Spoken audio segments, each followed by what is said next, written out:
What was the inciting incident that created the conflict? The mother leaving and the dad dying. Good. So it happened. It's really good. Okay. So, what about the climax? What was the highest point of the play? I would say when the mother told Alice that she had a week left to live. And then what was the falling action that tied it all up? The mother giving Alice the box of things from her childhood. Okay. And then how did it tie up? How did it tie up all the loose ends? Did it tie up all the loose ends for its falling action and resolution? Did everything get resolved? Well, Envy didn't get to watch what she wanted to watch, so no.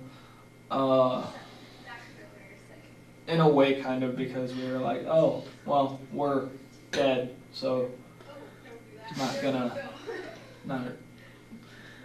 It was a bit open-ended, but you all had peace to watch The Big Bang Theory, Yeah. right? So in a way, there's like a moment of respite. So, and talk to me about that, because that was not in the original script.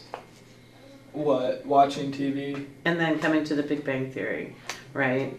So that was something That was just Trace improving there. right. So the playwright was lacking in having a really defined exposition, and a really clear ending, right? Which is being a young playwright. Yes. And some of those journeys and discoveries can be made during the process, but it was made during the process. It didn't start that way. Yeah. All right. So that's what I was kind of getting at. Over my thoughts. I want to hear your thoughts. I feel Jane and Ellen were more side characters than anything, and that their moments with Allie were more awkward than anything. What would you say was the conflict? I feel like there was a lot of conflicts. I feel like each person had their own conflict, which made the story difficult. If you do end up showing this to other people or other playwrights, which I'm going to assume that you're not just going to leave these videos out in the closet to dust. I'm pretty sure you'll show them to somebody at some point. So, to future playwrights, when writing the play, find a conflict and leave it at that. Because in this one, Shut Up Robert, you have the conflict of the nerdy kid that doesn't have any friends. You have the conflict of the alcoholic dude. You have the conflict of Robert being dumb. You also have the conflict of the Valley Girl having to choose between this guy and this guy. And then, again, you have the conflict of this guy fighting for this guy. And then you have the conflict of these two guys not being friends. There's too many conflicts going on. So, find one and stick with it. So what was the climax? From a story point of view, the climax would have been when she said that this is my brother, but that was at like the end. Climax should be in the middle. So I think there was two climaxes. I think one of the climaxes was when the boys had their argument and she walked outside. And then the other climax is when this is my brother, but not just my brother, this is my twin brother. So, but that just comes with the problem of having too many conflicts, especially in just a 10-minute span. I agree. Then you talked about how it really didn't feel like a wrap-up. Mm-hmm. It really didn't feel like you had a resolution. It didn't have a Shut conclusion. Up. Mm-hmm. Yeah.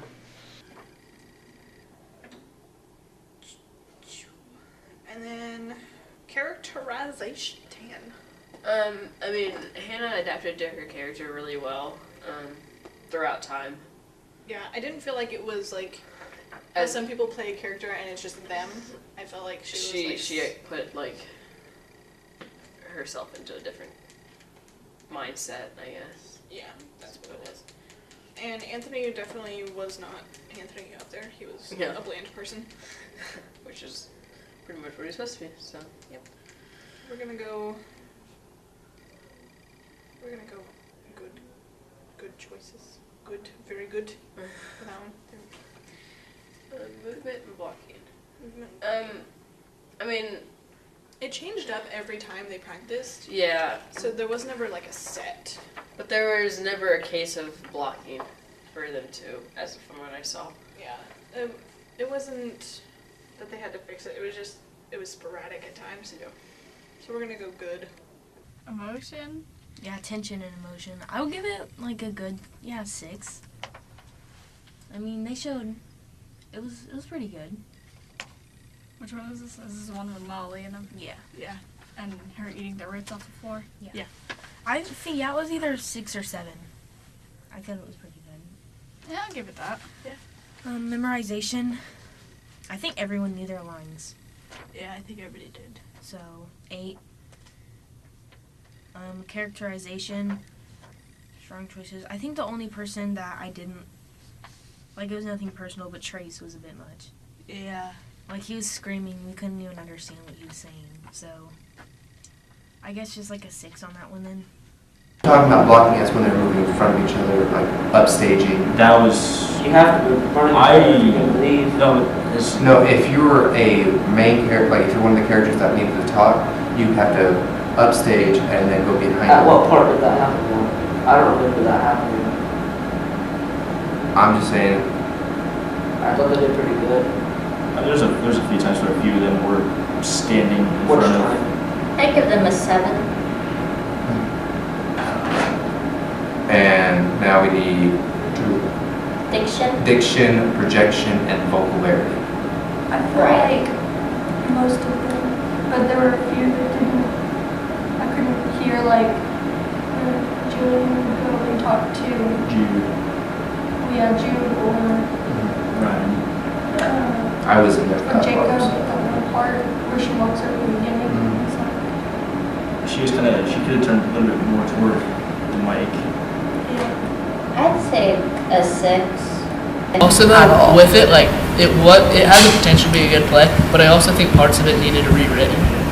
Definitely. There was too much like going off stage and then coming back on. I kept thinking it was over. It was just really awkward. Very Overall, awkward. really awkward. Yeah. Okay. But yeah, good teacher. Alright, so now we're just gonna go down the line with the rubric. First is tension and emotion. We have Alright, there was a lot of tension in the play, or there. Alright, so number 8 would be something like tension is motivated and constant throughout both characters' objectives and needs are fully played in the scene. And then 4 would be tension is missing characters' objectives and needs are missing from the scene. I think it was poor because of the fact that, especially when Caitlin got knocked down, Jezzy was just standing there with her hands in her pocket, just kind of smiling, looking around, and Elizabeth was hesitant to do something. I would also give it 4 because I didn't see the emotion in the characters as the play was going. It almost felt like they were just robots up there. Very true.